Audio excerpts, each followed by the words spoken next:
Hello everyone, and thank you very much first of all for joining me in this tutorial. So here in this one we are going to talk about this generative AI based smart PDF assistant which has been developed through Flask. Okay, in the backend we are using libraries like LangChain.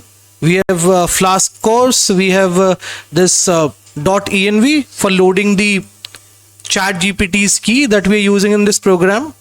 Okay, and this is the complete backend code that you're seeing right now here. Don't worry about the code. I'll be sharing the link of this code in the description section below so you can set it up on your device. Let me first show you what this smart PDF assistant does. So here, if I upload a PDF, these PDFs I've downloaded from an online website. I'm going to upload this one first, Death in Venice, Thomas Mann. And the moment I click on upload PDF, what happens is in the backend, if you see, the embeddings of the text present in the PDF is getting created. So the PDF first comes here in this uploads directory, and after that, so the PDF first comes here in this upload directory, right? Then we go page by page and we create, we split the text, we create the chunks of the text, and then we create embeddings. Is nothing but the vector form of the text. So that is something that we are creating using this OpenAI embeddings, and finally we are storing it in a ChromaDB. So this persistent directory, if you see here, its name is DB. So this folder has got created because of this code over here.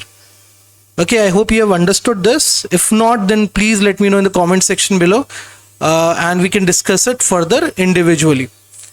Now, let's come back on the interface. So here, if you see, it says Death in Venice. This PDF has been uploaded and processed.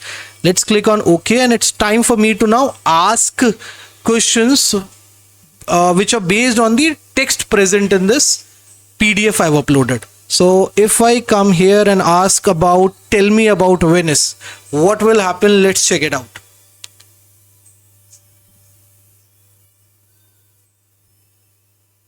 So I got the answer here, right? Venice is described as a city with decaying and crumbling wall, right? All this is there. And then I also got the name of the PDF from which the answer for this question has been given to me.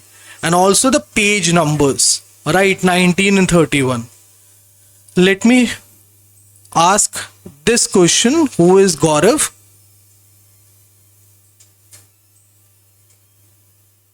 So if you see here, I do not have enough information to answer this question. Gaurav is not mentioned in the given context. Okay. So now what I'll do is I'll upload my resume here. So this is my resume, and let me just upload it.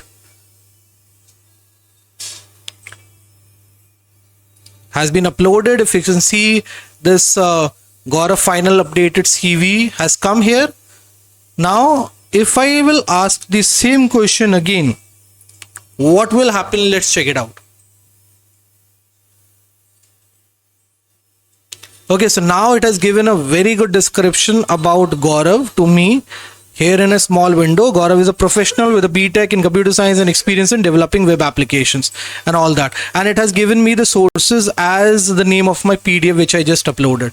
Right, so that is how this application works. If suppose you have 1,000 or multiple PDFs, let's say 1 billion PDFs also you have, you can simply upload them through this application, and then you can ask questions based on the text present in the PDF.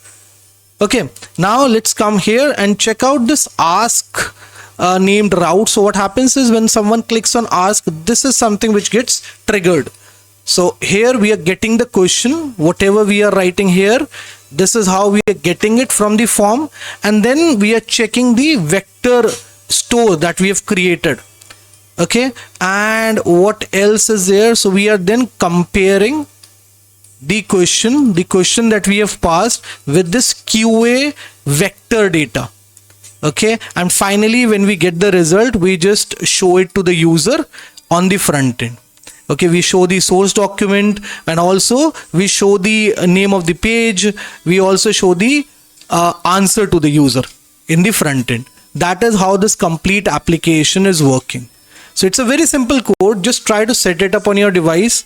Okay, and there is this .env file in which my ChatGPT key is there. So if you want this code to work on your device, you'll have to create a ChatGPT key, and then you have to put it over here in this .env file. I'm going to remove it when I'll be uploading it in GitHub, so you may not be able to find it in GitHub, but yes, this is something which you'll have to create on your own.